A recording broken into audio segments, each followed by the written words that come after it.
Hello YouTube, Assalamu alaikum, marhaban ila qinati al-YouTube. Welcome to my YouTube channel. And so today I want to talk about, you might say often obscure figure in Islamic history, and that is Imam al-Awza'i. Imam al-Awza'i is often referenced in books today by Islamic jurists, maybe mentioned in their lectures, muhadarat, that you would find online on the internet. He had his own madhhab, you might say, and he isn't closely affiliated with any of the four madhhabs that we know today. But he's often cited and mentioned when it comes to differing with certain schools. So his authority is still very present in current scholarship. So this video here is going to be divided into different sections. First, I'm going to start with a brief biography of Imam al-Awza'i, just to give you an idea of who he was. And so if you're a more general audience, a lay person, you just want to know a little bit about this guy, that section's for you. After that, I'm going to go a little bit into his thought, and I'm going to bring in another figure, Sufyan al-Thawri, who was a contemporary of Imam al-Awza'i, and show how their system of thought and their many fiqh opinions on Islamic law actually matched up and aligned. And it could be argued that they maybe formed one madhhab, maybe an Umayyad Madhhab, as Imam al-Awza'i lived during the Umayyad Caliphate. The study of Imam al-Awza'i will also show you the intellectual milieu and intellectual history of the Umayyad period before the Abbasid revolution. And as we know, Imam al-Awza'i lived during the Abbasid revolution, so we also get to learn a little bit about the early intellectual history of the Abbasid Caliphate. And the main authority on the history of Imam al-Awza'i in the Western Academy is Stephen Judd.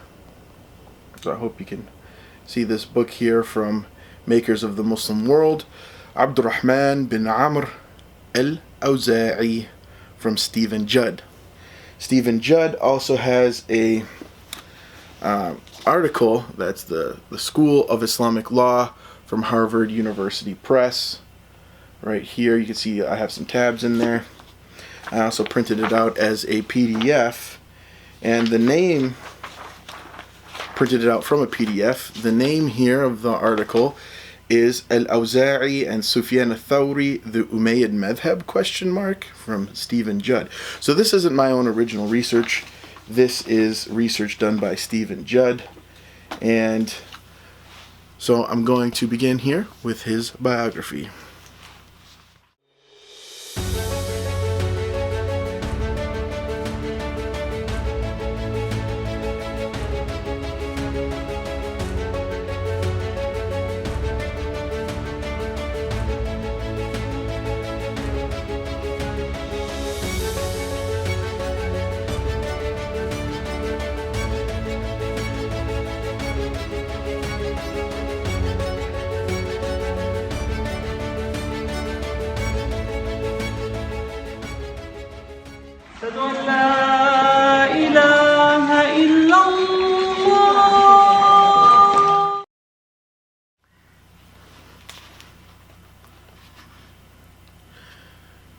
And I'm going to read the biography in full here. It's only just a couple pages, and I'm going to discuss some things in the book here under fair use copyright laws. So details of al-Awza'i's early life are scant and are the subject of some disagreement. Sources even diverge about his exact name and its meaning. He is typically identified as Abd-Rahman bin Amr Abu Amr al-Awza'i. One source claims that his given name was Abdul Aziz, and that he later changed it to Abd-Rahman. No reason is given for his purported decision to change his name. He is most often addressed simply as al-Awza'i, an unusual name whose origins are more contested. Some reports suggest that the label derives from a minor subclan of the Himyar, or perhaps Hamdan, tribe in Yemen, or at least one authority suggested the name originated from Sind in non-Arab eastern Iran. Despite the fact that al-Awza'i firmly asserted that he was of Arab genealogy and was born in the Beqa Valley near Baalbek, many reports indicate the name derives from the neighborhood where he lived, just outside the walls of Damascus. Though geographical sources do not label the neighborhood as al-Awza', there is even speculation that the neighborhood was labeled al-Awza' because members of this obscure subtribe lived there. So maybe this neighborhood was called al-Awza' because the Awza' tribe lived there, essentially. At least 3 other Damascene scholars, all of minor importance, were referred to as al-Awza'i. Their brief biographical notices suggest that the name referred to the neighborhood rather than the tribal splinter. Of course, this does not preclude the possibility that the neighborhood was named after the tribe who settled there. Regardless of its origins, the name al-Awza'i remained unusual. It derived from tribal roots. Few, if any, persevered in embracing the label. If al-Awza' was a neighborhood, almost no other residents claimed it as their moniker, and it quickly fell out of use as a place name as well. His distinctive name is one of the many puzzles about al-Awza'i's early life. There is broad agreement that Awza'i was born in 88 Hijri, 707 Gregorian, although the exact location of his birth and circumstances of his childhood are less certain. He is generally reported to have been born in a small village somewhere in the vicinity of Baalbek, though no specific town is mentioned in the sources. His father, Amr bin Yuhmed, was an unknown figure who died while Awza'i was quite young.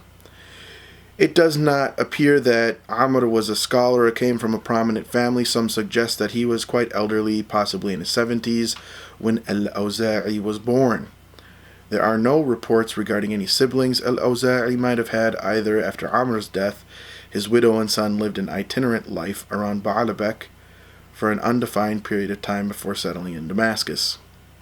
Here, al-Awza'i began studying hadith under the guidance of an unnamed teacher who may have been his uncle, whose support may have also been the impetus for his mother to settle in Damascus in the first place. So that's an interesting note there, that during the Umayyad times he was specializing in studying with scholars of hadith. So this goes into direct contradiction, maybe, that many of the Orientalists proclaim, that hadith was made up at a later date, because already during the Umayyad period it's pretty clear that hadith were being gathered and taught. When al-Awza'i was older, likely in his late teens, he received an appointment in Yamama in eastern Arabia. Sources do not describe the nature of the office to which he was assigned or the process by which he received the post. Whatever the nature of his work there, it resulted in his enrollment in the Diwan, pension registry, which also provided him with some income to support his scholarly endeavors. It also facilitated his work in Yamama with Yahya bin Abi Kathir, who died in 747, who became one of his principal scholarly mentors. After a few years there, al-Awza'i embarked upon a further quest for knowledge, traveling to Basra in 728 with the intention of studying with Hassan al-Basri and Ibn Sirin. Unfortunately, al-Hassan died while Awza'i was en route, and Ibn Sirin died shortly after his arrival, denying the young scholar the opportunity to learn from either of these revered figures. It is unclear where al-Awza'i's study tour took him after this setback. Lists of his teachers and biographical sources include few Basrans, suggesting that he moved on rather than making the best of things in Basra. Most of his teachers were from either Damascus or Medina. The sources do not indicate that he resided in Medina for any period of time, suggesting that his learning at the feet of Medinan scholars took place during his pilgrimage trips to the Hijaz instead. Compared to some of his contemporaries, his scholarly travel was limited. In particular, his forays eastward were unusually sparse, and it is striking that he apparently did not detour to Kufa after his Basran disappointment. Perhaps he found his Eastern colleagues lacking, or perhaps enough of them flowed through Damascus and Medina to have precluded any necessity to further travel. Sometime before 731, al-Awza'i returned to Damascus, where he contributed his studies and developed his reputation as a scholarly authority. His biographers typically note that he was first sought out for his legal expertise in 731 when he was only 25 years old. They do not clarify who first asked him for advice or what query he answered, although it was widely reported that he ultimately responded to more than 70,000 legal questions during his lifetime. This is likely an exaggeration, given that even the most prolific of scholars could scarcely address approximately 5 distinct legal questions per day for a period of over 40 years. I find that to be a very Orientalist statement. I mean, I'm not sure exactly what he's trying to say with that, because even if you look at living ulama today, living fuqaha today, they can answer many more questions than 5 questions in a day. If you're doing it orally, even in written form, they can do that, even with some research. But a lot of them, they memorize so much information that they're able just to, right off their memory, verbatim, just tell you things. And I think that Imam al-Awza'i was like that too. So I don't find that number to be really an exaggeration at all. I mean, I don't know if you divide that, 70,000 by each day in a year for how many years. I don't know exactly how many legal questions that would be, and if that's more than the time spent a day. Maybe somebody who's better at math can put that in the comments below. But I mean, those types of things I usually don't take as exaggerations unless it's physically impossible, because I've seen it in real life now. And so at some point after his return to Damascus, likely around the time he was recognized as a legal authority, al-Awza'i gained the attention of Caliph Hisham, Umayyad Caliph Hisham, around 724 to 743, who relied, or that was his reign. Caliph Hisham's reign was from 724 to 743, who relied on Awza'i for both legal and theological guidance. So Awza'i was a theologian besides just a faqih. He's mostly known today as a faqih, as a jurisprudent, but he was very much a theologian as well. The exact nature of their relationship is amorphous and will be discussed in detail in chapter 5. So there's more stuff in this book than just this biography, of course. While al-Awza'i had no formal title, he was a common presence at the caliphal court of Hisham for over a decade. After his employer/patron died in 743, al-Awza'i retired to Beirut, which is often portrayed as his hometown, despite the fact he does not appear to have lived there until he was in his late 30s. From his base in Beirut, which was still considered to be on the frontier because of its importance as a starting point for various expeditions by land and sea. Remember, the Byzantine Empire was still in active warfare with the Umayyads, the whole entire Umayyad period. So what you would call Imam al-Awza'i, or what he was famous for being, was a murabit, someone who was engaged in rabat. And rabat in warfare terms means someone who was stationed at the front lines. And in Islamic ethics, that was considered a pious deed. Even if you're not actively fighting all the time, to be stationed at the front line was a constant way to get good deeds. And so a lot of the pious people were attracted to the front lines, not only because the caliphal court was based near the front lines there in Syria, Sham, but also the actual physical deed of being stationed on the front line. And so, you could call Imam al-Awza'i as Sheikh al-Rabat, in a sense, which you'll see much more later in this video. So, Awza'i continued to offer legal and other advice until his death in 774. There is some indication that he spent time farther north on the Byzantine frontier as well, though the dates and nature of his service there are not preserved. I imagine and speculate that he probably did fight in actual physical combat. His close association with specific legal and strategic questions relating to the Byzantine frontier make clear that regardless of his physical location, he was in regular consultation with those on the front lines. From his legal text, I would even say that he, like I said, physically fought. Or if he wasn't physically fighting, he was physically present on the battlefield watching things take place, which was a common practice for Arabs even during the time of the Prophet Muhammad sallallahu alaihi wasallam. It was something that I imagine still persisted into Umayyad times. To have this civilian watch party over battles was quite normal. Stories of al-Awza'i's death add a strange twist to his life of pious service. He was reportedly found in the bath at his home, where he expired after being accidentally locked in, either by his wife or a servant. Naturally, he was found facing Mecca, apparently meeting his end engaged in prayer, even while enjoying the luxury of the bath. Reports of his funeral and burial emphasize both the size of the crowd and its ecumenical nature, with Jews and Christians joining the procession and participating in prominent ways. So even the other monotheists really appreciated Imam al-Awza'i. The significance of these tales, which may be legendary, will be addressed in Chapter 6, so anyone's interested in reading. Al-Awza'i was reportedly survived by several sons. Only one of them, Muhammad bin Abd al-Rahman, appears to have attempted to follow his father's path into scholarly life, though with considerably less success. His wife's son from a previous marriage, Yahya bin Abdullah, also earns mention as a minor scholar. The identities of his other children and extended family are unknown. Given his prominence as a scholar and as a courtier at the Umayyad Caliphate court, it is disappointing that details of many aspects of al-Awza'i's life have not been preserved. His biography is not, however, unusual.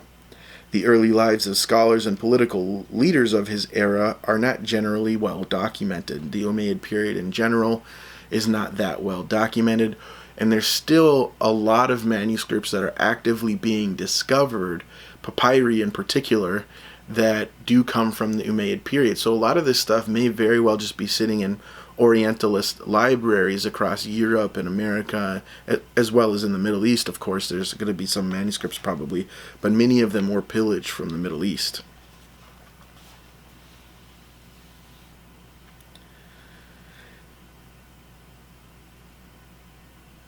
The early lives of scholars and political leaders of his era are not generally well documented. It is surprising, for instance, that al-Awza'i's birth date is agreed upon.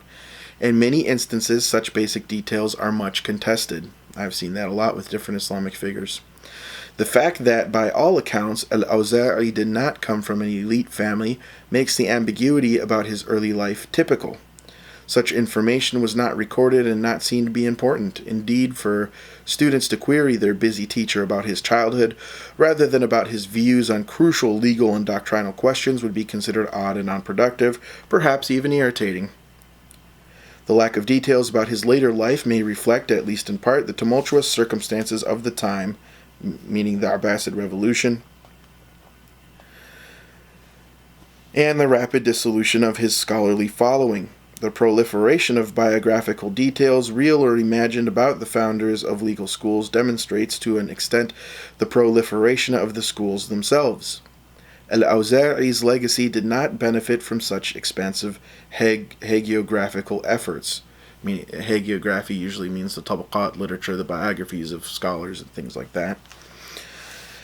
In the chapters that follow, details about aspects of Awza'i's life and thoughts on crucial issues will be reconstructed from the record that remains scattered in a variety of later sources. In many cases, these reconstructions will be somewhat speculative, and caveats abound. While this may at times frustrate the reader, or the viewer, tentative conclusions, vague explanations, and occasional lacunae must remain in order to be true to the sources, which will be discussed in more detail in the following chapter. The sources I'm not going to get to too extensively. in this video. But if you want to know more about the sources, I'll make a follow-up video that I will put on Patreon for my patrons. So if you want to get exclusive content, I would say sign up for my Patreon there, and you can get some exclusive extra videos that I will put there for the people who are more intellectually and academically inclined.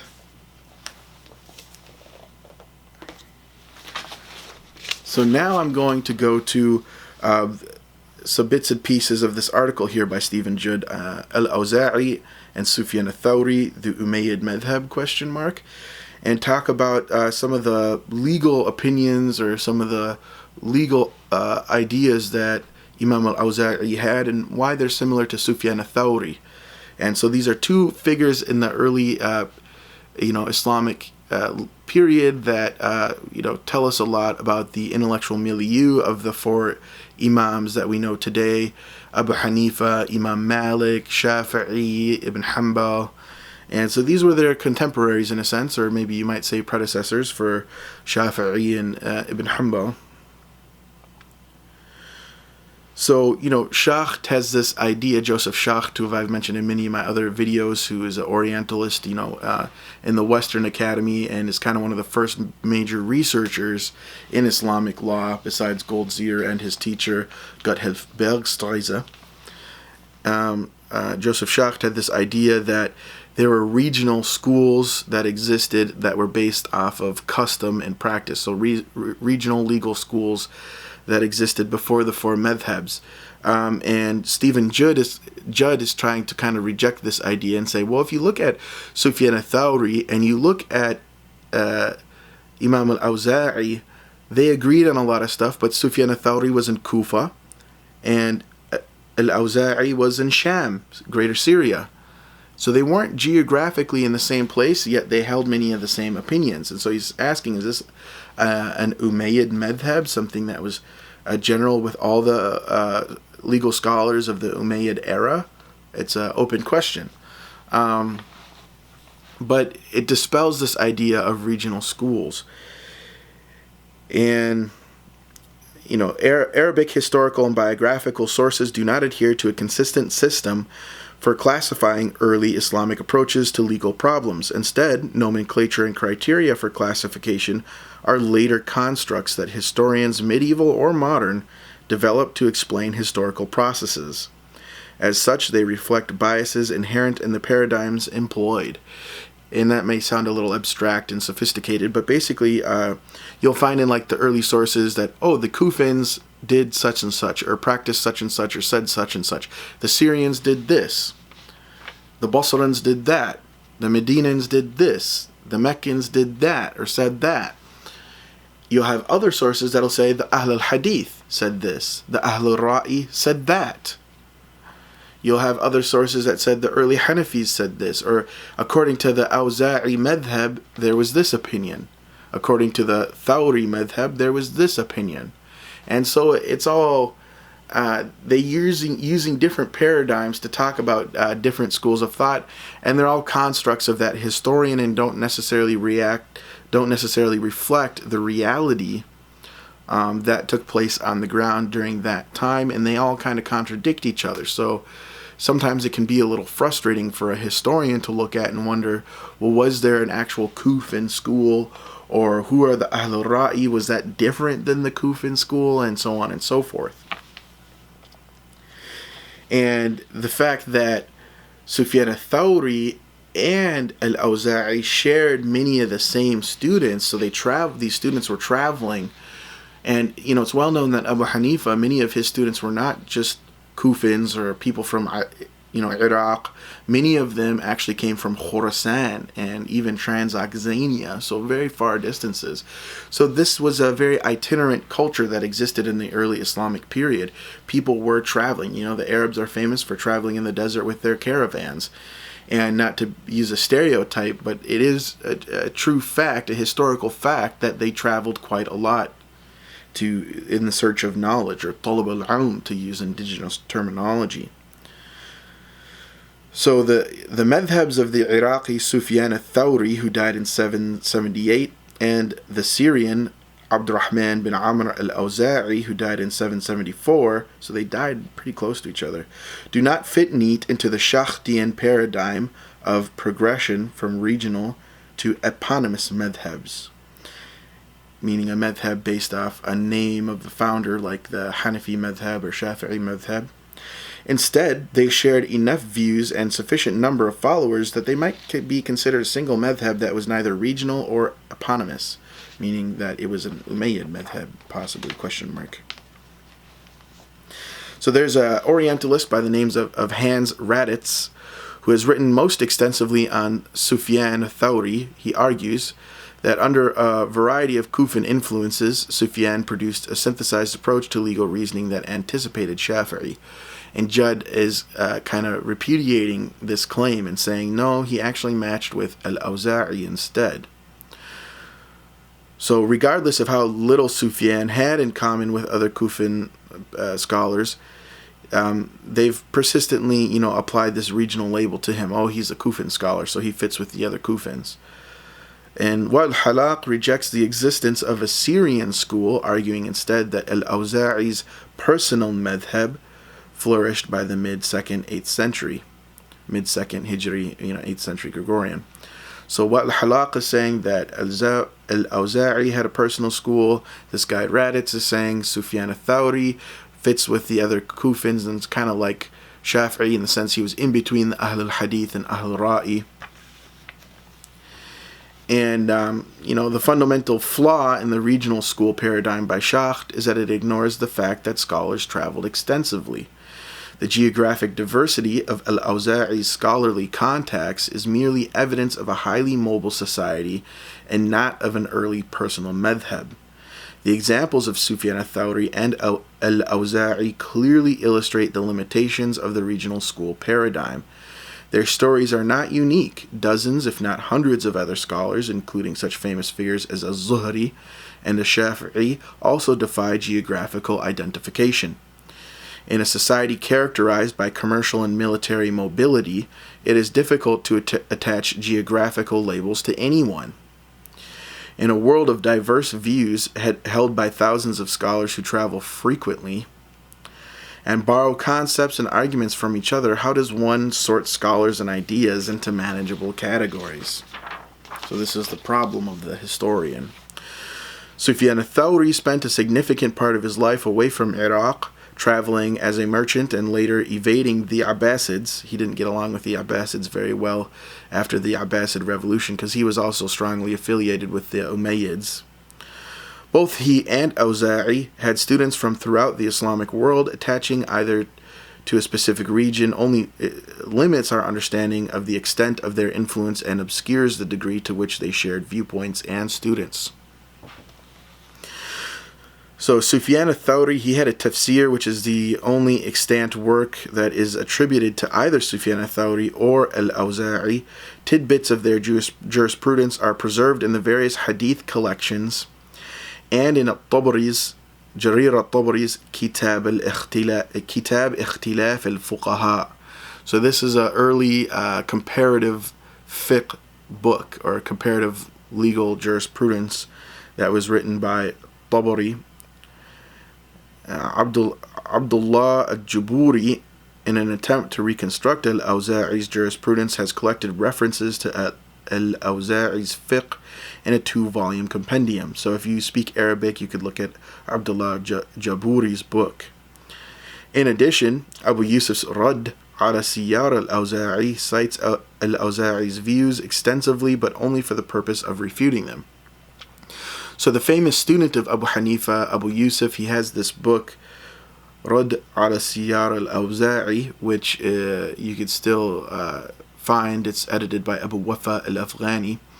And if you want, you could find my email in the About section here on my YouTube, or you could message me on my Facebook page, Hamza the Historian, and I can give you this PDF if you read Arabic and want to take a look at it. While these works offer important insights into the viewpoints and thought processes of Sufyan and al-Awza'i, their utility for uncovering foundations of their fiqh is quite limited.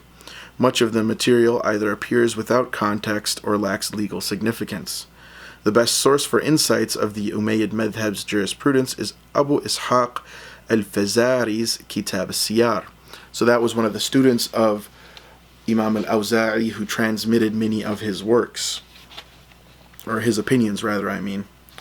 Well, basically, al-Fazari was a student of both Sufyan al-Thawri and Imam al-Awza'i, and was a respected faqih in his own right. And some even asserted that he was equal to al-Awza'i. And so, this is kind of the sources that we have on him are scant on al-Awza'i. The principal source of their legal rulings is clearly the past practice of the community, meaning the rulings of Sufyan al-Thawri and Imam al-Awza'i, what Shaykh would describe as the living tradition. In many cases, Sufyan and al-Awza'i refer to the practice of earlier caliphs, particularly Umar Uthman and Umar bin Abd al-Aziz, as examples to be followed. So Umar bin Abd al-Aziz was, he's also called Umar II. He was a Umayyad Caliph who was known to be especially pious and religious, and to be the main Caliph who tried to Islamicize the Umayyad culture. And he was the first Caliph that we know who, paid money and patronized a hadith collection. The opinions of earlier scholars such as az-Zuhri or Makhul al-Shami, both of whom advised the Umayyad Caliphs, is sufficient. So sometimes the al-Awza'i is citing az-Zuhri or Makhul al-Shami, which were, I believe he studied directly under them. If not, at least he took them as big authorities that I'm not quite sure about. Prophetic hadith reports rarely appear as the basis for legal opinions in written form. Al-Awza'i almost never cited the Prophet in his rulings, although he might have been citing him indirectly without specifically mentioning him. Sufyan included more hadith references, but still surprisingly few, particularly considering his reputation as a muhaddith. But like I said, these, where he might not be explicitly stating this as a hadith, it might be well known in his time that the statement he's saying was a hadith. So we also have to keep that in mind. For the Umayyad Madhhab, the practice of the community was the principal normative source. Sufyan, al-Awza'i, and others were content to rely upon companion traditions, meaning hadiths that relayed the opinions of various companion jurists, or various companions of different sorts, even if they weren't jurists, or simple assertions about the practice of the community to support their views, despite their later esteem as muhaddiths. Neither Sufyan nor al-Awza'i depended heavily on prophetic hadith to justify their legal opinions. So it could be that they were great muhaddiths. They transmitted hadith quite a lot to their students, but when it came to how they wrote their legal texts, or maybe how their legal opinions were transmitted by others, like Tabari in later times, they were not citing the hadith because people assumed that they knew the hadiths, and maybe they were referencing hadiths indirectly as well. So that's something we have to keep in mind. Both Sufyan and al-Awza'i used rudimentary analogy for their rulings, but they did not use the word qiyas. Their use of analogy is rather straightforward, and the term qiyas never appears. While they both used logical and analogical reasoning in examples reported by al-Fazari, the biographical sources still portray Sufyan and al-Awza'i as staunch opponents to the ashab al-ra'i. And these distinctions between, the ahl al-ra'i or ashab al-ra'i and the ahl al-hadith, it could be later polemical kind of writings that tried to make a big, distinction between them that might not have actually existed in that period. There was political aspects. Each group had different political affiliations, theological affiliations too. So we also have to keep that in mind, that those types of concerns were underlying a lot of the polemics too. So, if someone's calling him as Ahl al-Hadith, what does that really mean? He didn't self-identify as being, I'm from the Ahl al-Hadith, or I'm from Ahl al-Sunnah wal Jama'ah, or I'm from, Ahl al-Ra'i, or whatever. Those types of terms were not really in use during the Umayyad period quite so much. That was something that more came later during the Abbasid period.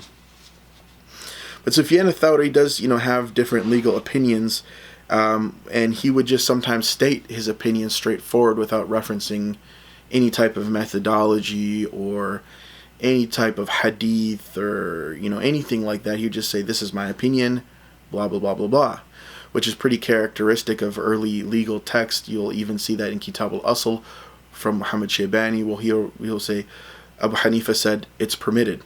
It's not permitted. Something very simple like that. So when asked whether captured Greek books whose contents are unknown should be sold or burned, al-Awza'i indicated he preferred that they should be buried. Both he and Sufyan agreed that the mere possibility that they may contain shirk precluded their sale. So this is an interesting point to me. As a historian, looking at this from like a social aspect, these Umayyad soldiers who were fighting on the front lines in Syria, fighting the Byzantines, were coming across all these Greek books because the Byzantines, spoke Greek, and they didn't know how to read them. These were soldiers, not scholars or intellectuals. They didn't know how to read them, and they weren't sure what to do with them. Should I sell this?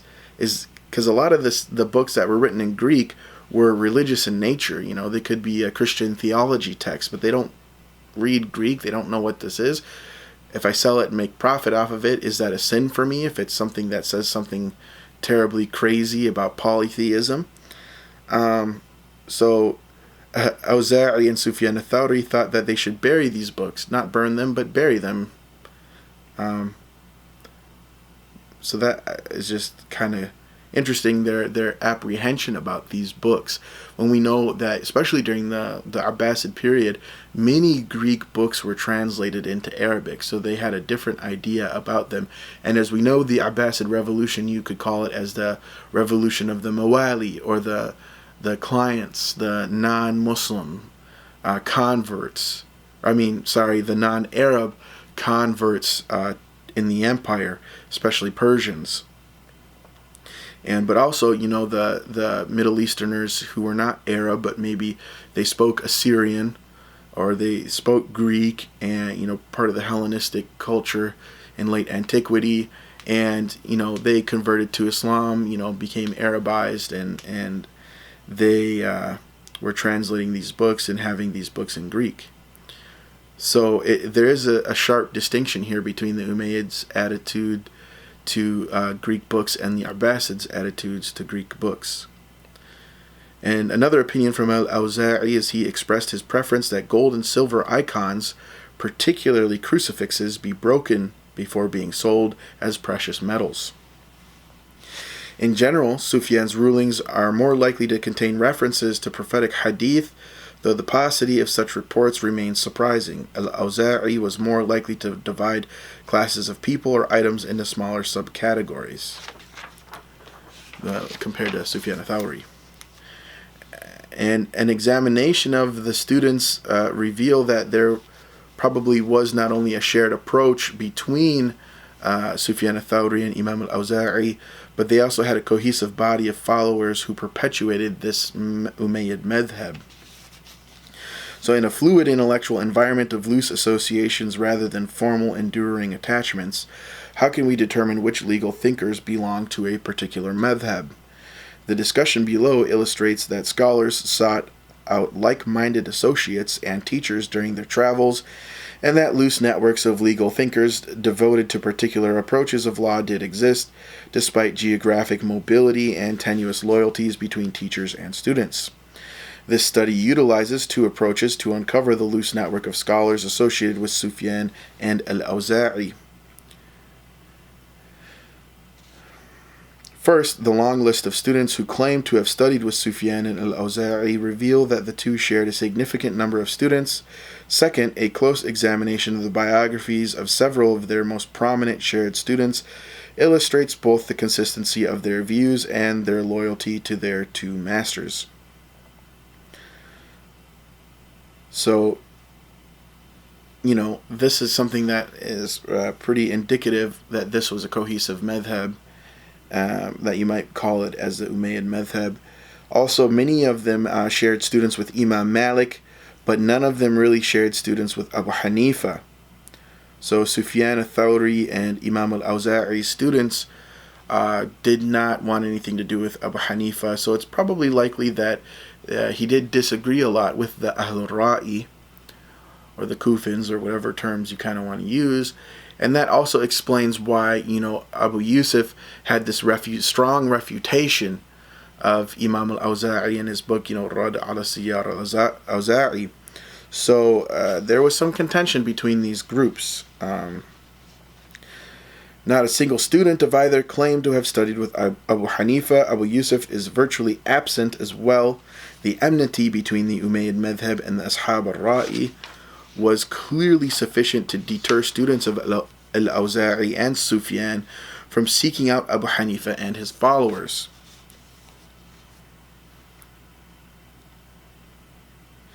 So the views of al-Awza'i reflect the value the madhhab placed on the practice of the community and the precedence of Umayyad Caliph's decisions.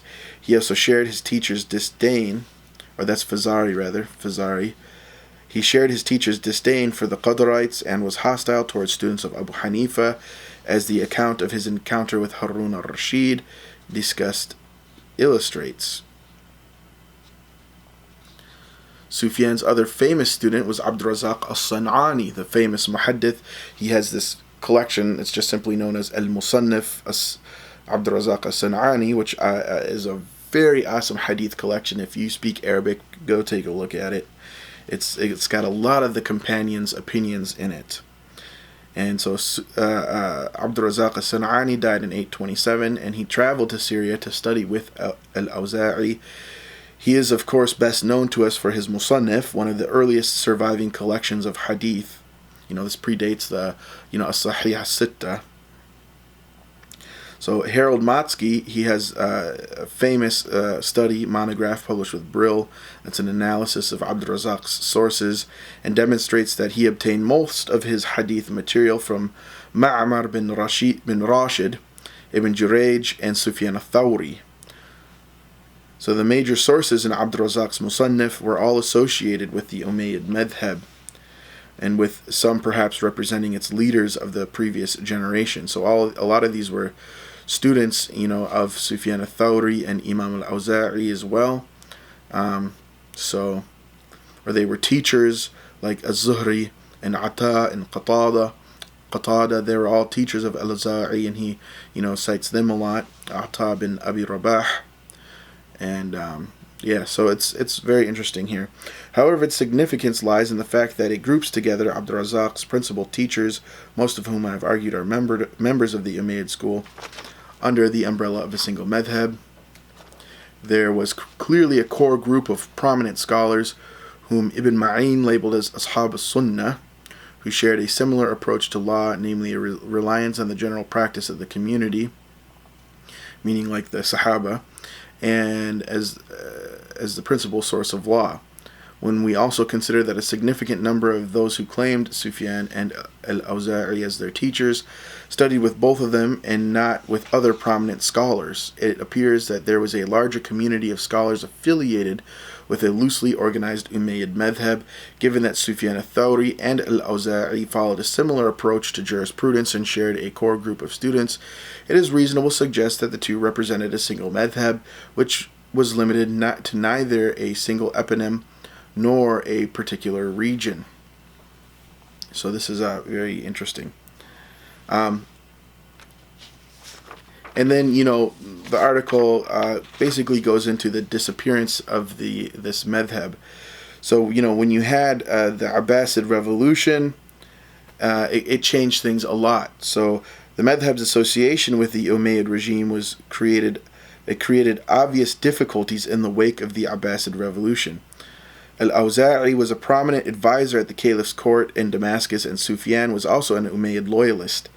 The fact that they accepted the practice of the defeated regime's leaders as normative and granted their emirs and imams legal authority must have raised suspicion amongst the Abassids.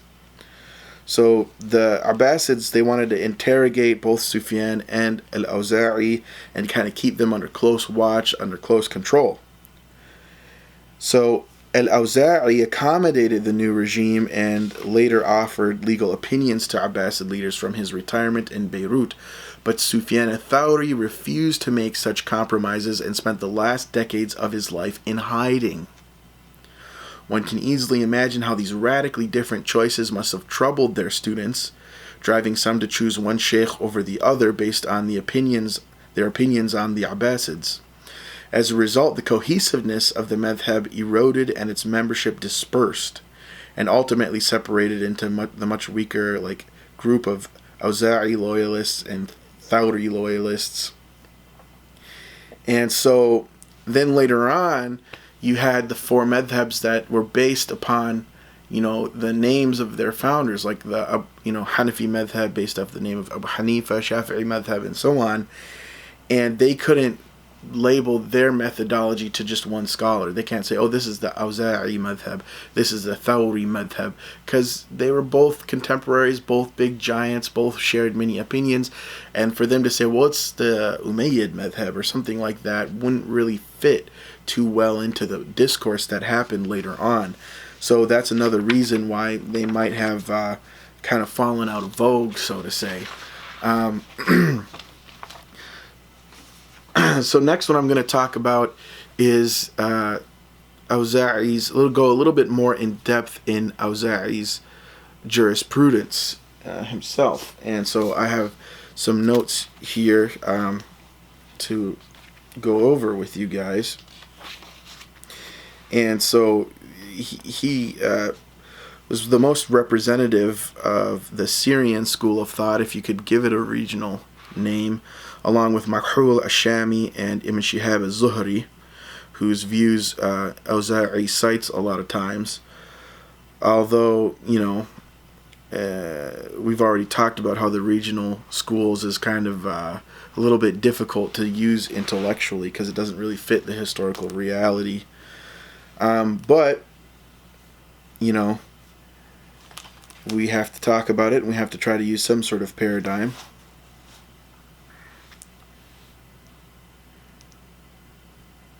And so there's a lot of instances in the Ikhtilaf and Siyar works that we talked about where al-Awza'i invokes the practice of the Prophet Muhammad. Most of these do not entail formal citations of prophetic hadith, complete with isnads, but instead simply say what the Prophet did in a particular situation. These appeals to prophetic example tend to focus on questions of warfare and spoils, using the Prophet's decisions during and after battles at Uhud, Khaybar, and Mecca as precedents. In some cases, al-Awza'i his use of prophetic example is coupled with rudimentary analogy to reach a conclusion. For instance, his student al-Fazari reports in Kitab al-Siyar that he asked al-Awza'i about tomb desecration. Al-Awza'i responded that this was an evil deed. He then offered a hadith with a partial isnad in which the Prophet forbade entry into the houses of dead enemies. Al-Awza'i then asked rhetorically if the Prophet forbade entry into their houses. How could entry into their tombs be allowed? Here, al-Awza'i begins with a prophetic hadith and expands the scope of the Prophet's admonition, by implying that the sanctity of a tomb exceeds that of a house, therefore making entry even more reprehensible. While al-Awza'i does not present a formal analogy or explain his reasoning particularly thoroughly, the analogy is obvious. So there was a legal hermeneutic, a legal theory that was being used during the Umayyad period. It wasn't a legal vacuum, as many say, like Joseph Schacht and others. Al-Fazari presents other examples in which al-Awza'i employs more explicit analogies. For instance, he determines that a lynx that is captured should not be divided with the spoils because it is like a dog and therefore must be excluded. Ibn Abd al-Barr, who died in 1071, reports that, for tax purposes, al-Awza'i joined other scholars in treating dates, olives, and grapes as fruit, fawakih, while categorizing barley and sorghum as wheat, I imagine the term used being al-qamh. And he also agreed that in preparation for prayer, one should wipe one's turban in the same manner as one's legs. So you have what's called masah al-khuffayn, wiping upon the leather socks or moccasin boots or whatever you want to translate it to, which is something that could be done instead of washing the feet, which is well accepted in Sunni Islam but is rejected by the Khawarij, modern Ibadis, and all the Shi'i groups. So only the Sunnis accepted that, and by analogy, al-Awza'i also allowed that instead of wiping over one's head, you could wipe over the turban. Instead of having to remove your turban, you could just wipe over it. So that's a famous opinion of al-Awza'i, and Muslims still today will take that opinion and use it in practice. I've seen it with my own eyes. And so here, Ibn Abd al-Barr describes al-Awza'i's reasoning explicitly as qiyas, the technical term for analogy. However, the choice of vocabulary appears to be Ibn Abd al-Barr's rather than al-Awza'i's. So theft from spoils, from ghanima, appears to have been a frequent occurrence, made more complex by the fact that in some cases borrowing from the spoils was acceptable. So we're talking about the spoils of war here. You know, like we said, Imam al-Awza'i was a frontline scholar on the battlefield, basically, or near the battlefield, and so he talked a lot about these issues. So here's a quotation here. Al-Fazari, he says, I asked al-Awza'i about theft from spoils, ulul. I asked, is the punishment the same regardless of whether the theft is small or large? Al-Awza'i, it is the same. Al-Fazari, is that which was stolen burned? Al-Awza'i, no. Al-Fazari, are the thief's possessions burned? Al-Awza'i, yes. Al-Fazari, are the shares of spoils assigned to him burned? Al-Awza'i, yes. Al-Fazari, and the shares assigned to his horse, are they burned? Al-Awza'i, yes. He receives nothing at all from the campaign. The commander, Imam, sees to his punishment. Al-Fazari, what if he has already squandered what he stole? Al-Awza'i, the commander imposes a fine upon him and burns his possessions. Al-Fazari, and what part of his possessions are to be burned? Al-Awza'i, everything he has brought with him on the campaign, including his saddle, sarj, and saddle pad, kaf. So, stealing from the war booty was a serious thing. Al-Fazari and his horses, and the provisions in his saddlebag, Al-Awza'i, no. Al-Fazari, is his armor burned? Al-Awza'i, no, nor is the robe he is wearing. Al-Fazari, what is your opinion about the items of his possessions that are put in the fire and do not burn because they are made of metal or the like? Can somebody take them? Al-Awza'i, no. The punishment is the fire. Whatever survives, its owner has a right to retrieve.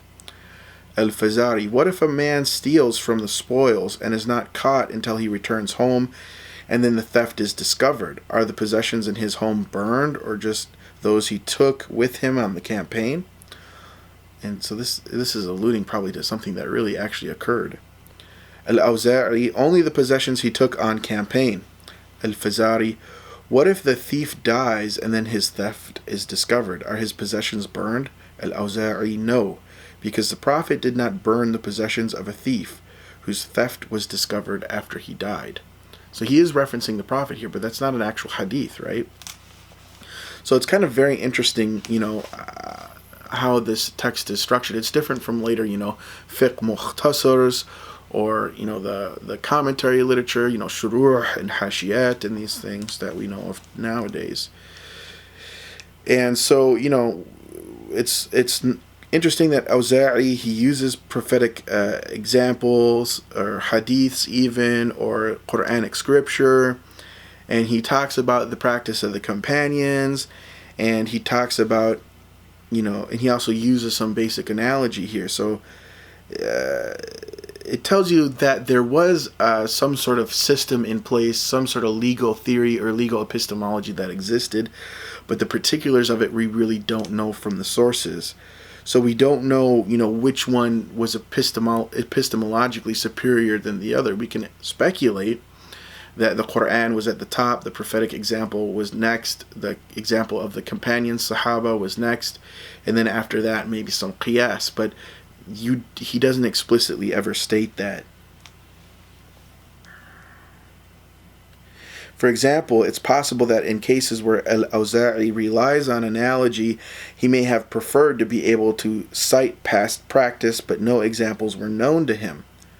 Or in other cases, what appears to be a simple declaration of opinion may implicitly refer to a hadith report his contemporaries would have been expected to know, but which is now lost or obscure. So those are important points to know also when reading this type of literature from Imam al-Awza'i. An examination of a broader array of sources also reveals that al-Awza'i relied less frequently on the so-called living tradition than Shaykh's data suggested. Few of the opinions of al-Awza'i offers include specific references to the Quran or prophetic hadith, nor are invocations of other past authorities particularly numerous. Most of the time al-Awza'i is just giving his opinion. So he just superficially acknowledges that he is stating his own opinion fairly frequently. He just says, I think, or I prefer, and it's just, I guess, understood that he was basing his opinions off those sources.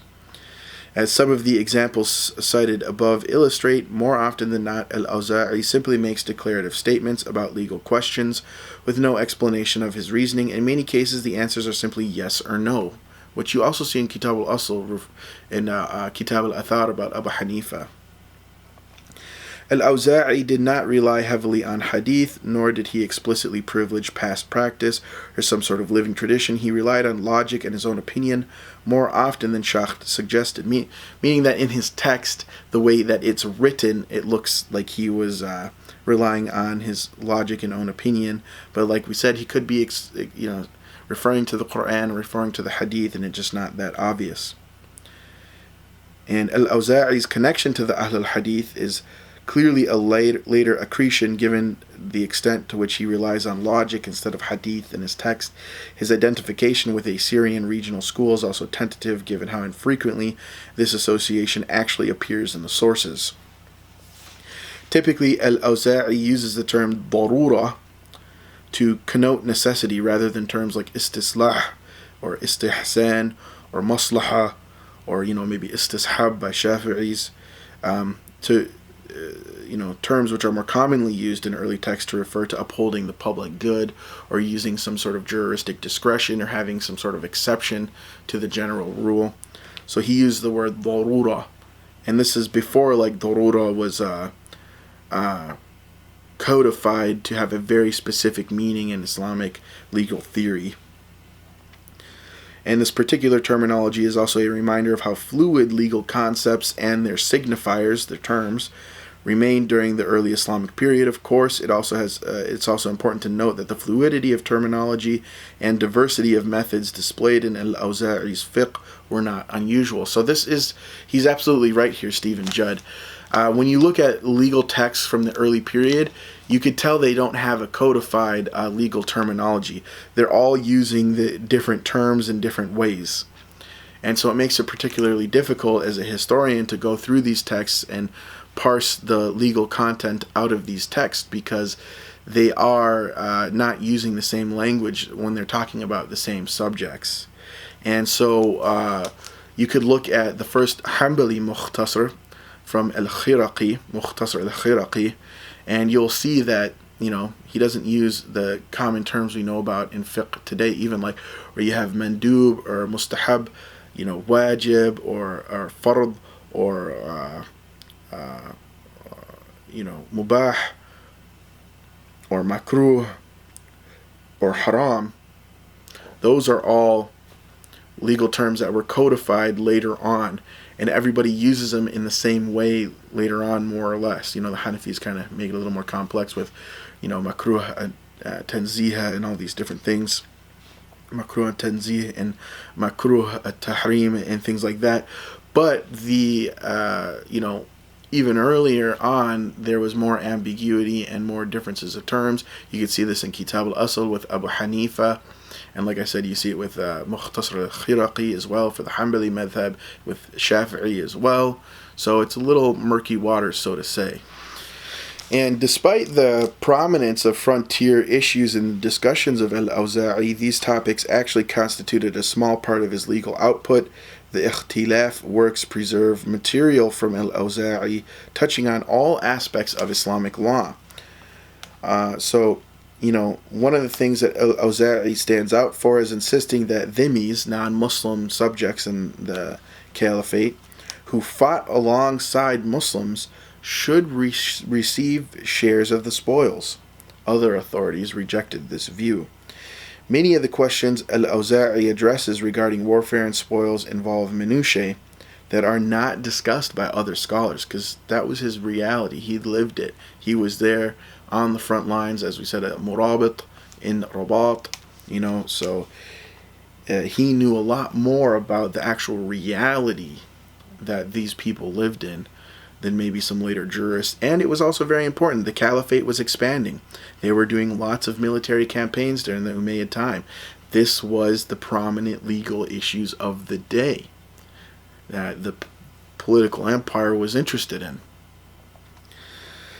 Little has been preserved about al-Awza'i's views on issues of taxation and land tenure, which is somewhat surprising given his close association with government circles and the obvious importance of taxation policies to any political regime. It's also particularly interesting, I don't think Stephen Judd really mentions it this much here, but it's also particularly interesting because we know that the Hanafis produced a lot of literature early on during the Abbasid period on taxation. You have the very famous Kitab al-Kharaj, that was written in, one of Abu Hanifa's students. You have it's very detailed about, taxation, and it's also an English translation as well. You can find it. It's published with Brill. A lot of stuff about taxation exists in Kitab al-Asl from Muhammad Shaybani. This is something, Kitab al-Kharaj, I think, is from Abu Yusuf, if I remember correctly. But yeah, this is something that was very important in the Abbasid period, so it's kind of strange that we don't have any texts from the Umayyad period on it. I think maybe the Umayyad dynasty was very sustained by the spoils of war, and the Abassids were not, and therefore they relied much more on taxation. That's my speculation. So Imam al-Awza'i did agree with Abu Hanifa regarding the fiscally significant questions of whether Kharaj land purchased by a Muslim remains subject to the jizya tax. Al-Awza'i held that the tax no longer applied, which would have had significant consequences for the treasury. He also forbade Muslims from profiting from interest-bearing loans while in non-Muslim territory, even though he allowed some other rules of Islamic law to be suspended there. Al-Awza'i also devoted a considerable amount of attention to issues involving prayer and ritual. In fact, the Ikhtilaf sources include far more material from al-Awza'i regarding these matters than that addressing warfare issues. His interest in ritual is also significant because this is an area that was largely outside of politics. Given al-Awza'i's association with the Umayyad Caliphs, it's tempting to see him as a scholar concerned primarily with the kinds of governmental issues about which his patrons needed advice. Instead, al-Awza'i expressed his views on virtually every aspect of Islamic law. So this is important, and I think this is what's made Imam al-Awza'i this lasting legal authority even into the modern period. Now you have people like even Bilal Phillips who are citing Imam al-Awza'i, talking about him in his book Evolution of Fiqh, and so on. Al-Awza'i's always been a part of comparative fiqh. He's always been a part of legal discussions in Islamic history. And, I'm sure that his explanation of all the different details of Islamic law just made him a renowned expert on Islamic law. He was generally known as a faqih before the Umayyad Caliphate ever, patronized him, gave him some money and things like that. So he wasn't known or perceived to be a scholar for the dollar, as we would say nowadays, but he had his own integrity. And he was known for preferring ease in many of his rulings when it came to ritual. And this seems, practical when you're living on a life of warfare on the battlefield. So he did not require that ablutions be repeated if somebody found dried blood on himself or his clothing, though uncoagulated blood still required one to repeat one's ablutions. So this is kind of different than many of the later jurists. He also allowed a man to touch his wife, though not other women, without negating his state of ritual cleanliness. Men and women could also share ablution water in the same vessel without negative consequences. So they can make wudu out of the same container, and it does not invalidate either's wudu, which is different than many of the madhhabs we see nowadays. I'm very sure in the Hanbali and Shafi'i madhhab that would not be allowed.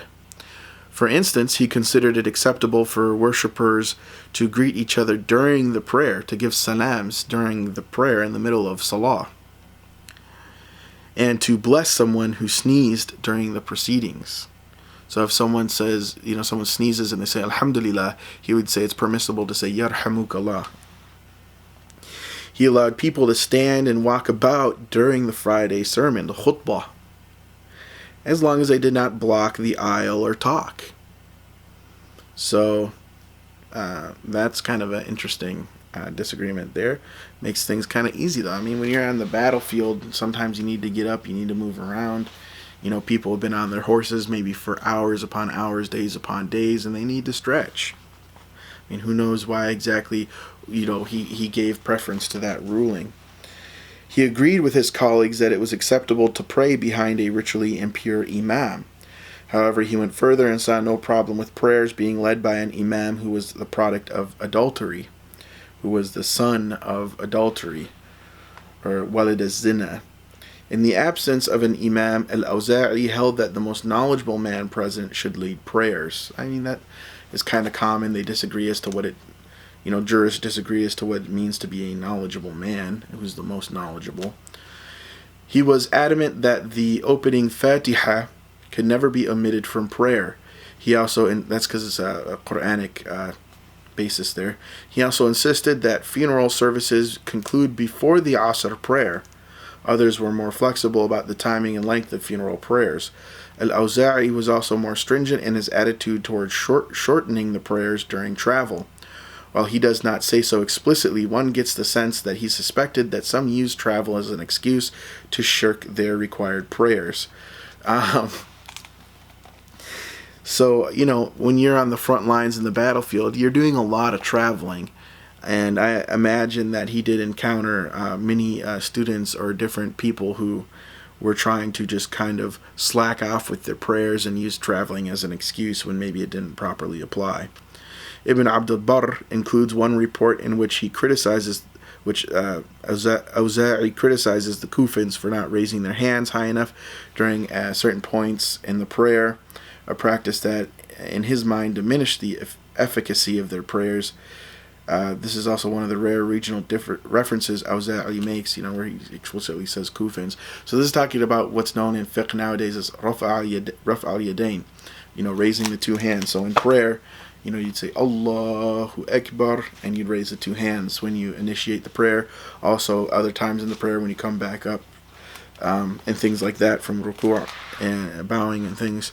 And so the Shafi'is are well known for that. The Hanbalis are well known for that, but the Hanafis to this day do not agree with raf' al-yadayn. And if you want to know details about that, you can look at the book, I believe it's called Fiqh al-Imami from al-Rahman ibn Yusuf. And you'll know that the Hanafis, they base a lot of their rulings off of the Musannaf of Abd al-Razzaq as-San'ani, who was a student of Imam al-Awzai. So, I mean, his book of hadith is well respected by scholars of all different persuasions, if you will. And this stance is consistent with the fluidity of the development of ritual practices during the period and may also reflect informalities that frontier life imposed. More often than not, al-Awza'i simply states his views, assuming that his audience will just accept his authority. In response to hypothetical questions, al-Awza'i occasionally responds at saying he has never heard of anyone doing these certain things. In a few cases, he even acknowledges that he doesn't know anything about the issue at hand. So he had some humility. There are also indications that he was prone to allow the Amir or Imam wide discretion, so the commander on the battlefield, wide legal discretion. While this vague description of al-Awza'i's approach to jurisprudence is not entirely satisfying, it's important to remember that other scholars' madhhabs were in a similar state during Awza'i's era. The legal literature that exists is similar in that sense from other scholars as well. Without later school texts, the Maliki and Hanafi madhab's doctrines would be equally opaque. So if you're looking at just the Muwatta or just the Kitab al-Athar from Shaybani, you're going to have this kind of similar impression that we have of al-Awza'i, because most of al-Awza'i's texts, they don't exist anymore. We just have this Kitab al-Siyar from his student Fazari, which is kind of fragmentary in that sense, and we just have these transmitted opinions of al-Awza'i in later literature, ikhtilaf al-fuqaha literature, this comparative law, legal literature. And the evidence from actual reports don't support al-Awza'i's definition as a representative of Syrian fiqh. He rarely refers to Syrian practice in particular, and there's no regional pattern to his agreements and disagreements with other scholars. In addition, his students and associates hailed from all over the Muslim world, demonstrating his broader appeal, which we talked about already. Curiously, neither his opponents nor his supporters made reference to al-Awza'i's association with the Umayyads. So, like I said, he wasn't really known as a scholar for the dollar. That part wasn't really important. The fact that al-Awza'i was able to escape the stigma of his attachment to the Umayyad regime, and that his opponents did not simply dismiss his opinions as Umayyad views, speaks to his stature as a scholar. Indeed, it almost seems as though in legal sources that at least his association with the Umayyads was erased to preserve his authority. The fact that a jurist associated with a failed and denigrated regime, who had no followers a century after his death, continued to be cited as a major legal authority is quite remarkable and underscores his importance for the development of Islamic law. Very interesting. Thanks again for watching my YouTube channel. I want to ask you to donate to my Patreon if you can, if you're able to, so that I can keep making these videos and be able to make them much more sophisticated for you and dedicate more time to them. Please also check out my Facebook page, Hamza the Historian.